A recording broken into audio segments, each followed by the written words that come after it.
Hey, what's up, everyone? It's Dave, and we're back for our next reading of the Old Testament. For those of you that have been following along, you know that we're in the book of Genesis, and today we'll be starting chapter 9 out of our New King James Version Bible. Sorry about that. Let's see, we're going to look at God's promise to Noah.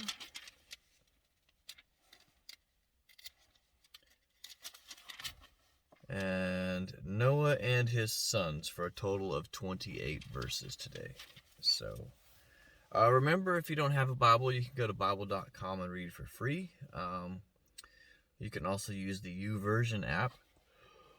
You can also use the YouVersion app on any Android or iOS device. I think that's actually provided by Bible.com, if I'm not mistaken. So. All right, so let's go ahead and get started, shall we?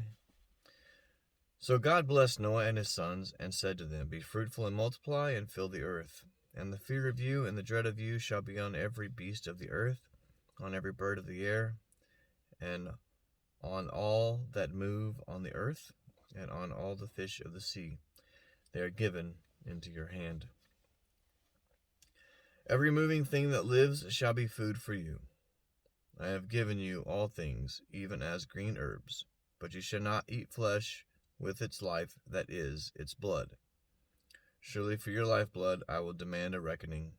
From the hand of every beast I will require it, and from the hand of man. From the hand of every man's brother I will require the life of man. Whoever sheds man's blood, by man's blood shall he be shed. For in the image of God he made man. And as for you, be fruitful and multiply, bring forth abundantly in the earth, and multiply it." Then God spoke to Noah and to his sons with him, saying, "And as for me, behold, I establish my covenant with you, and with your descendants after you, and with every living creature that is with you, the birds, the cattle, and every beast of the earth with you, of all that go out of the ark, every beast of the earth. Thus I establish my covenant with you. Never again shall all flesh be cut off by the waters of the flood. Never again shall there be a flood to destroy the earth."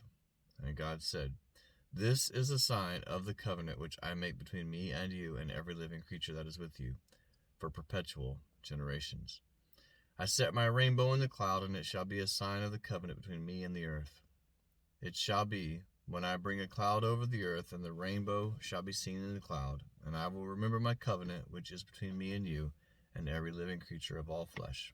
The water shall never again become a flood to destroy all flesh.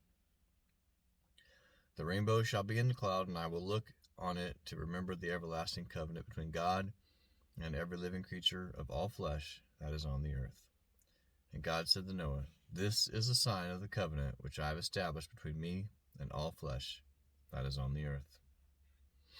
Now the sons of Noah who went out of the ark were Shem, Ham, and Japheth. And Ham was the father of Canaan. These three were the sons of Noah, and from these the whole earth was populated. And Noah began to be a farmer, and he planted a vineyard. Then he drank of the wine and was drunk, and became uncovered in his tent. And Ham, the father of Canaan, saw the nakedness of his father, and told his two brothers outside.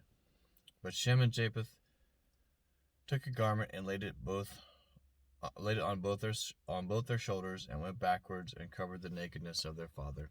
Their faces were turned away, and they did not see their father's nakedness. So Noah awoke from his wine, and knew what his younger son had done to him. Then he said, "Cursed be Canaan, a servant of servants he shall be to his brethren." And he said, "Blessed be the Lord, the God of Shem. May Canaan be his servant. May God enlarge Japheth, and may he dwell in the tents of Shem. And may Canaan be his servant." And Noah lived after the flood 350 years. So all the days of Noah were 950 years, and he died.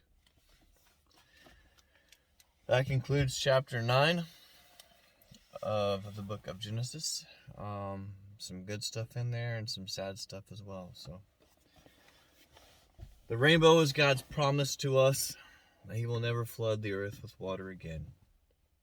It has no other symbolization besides what man may have made of it. It is the symbol, it is the promise of God that he will never destroy all flesh, not that there won't be floods, but that he will not destroy all flesh from the face of the earth again. Well, as you can see out my windows, it is a very, very foggy, cloudy day here in Central Texas, but hope you all have a great Tuesday. Thank you all so much for joining me. And as always, I ask for your continued prayers and things of life that I'm dealing with. And just pray that God shows me the path that I need to take and how I need to go about it. All right. Thanks so much from Central Texas. God bless. When life keeps falling and wonder where he is in all this mess, he's right there to guide you. Unseen, you're not alone.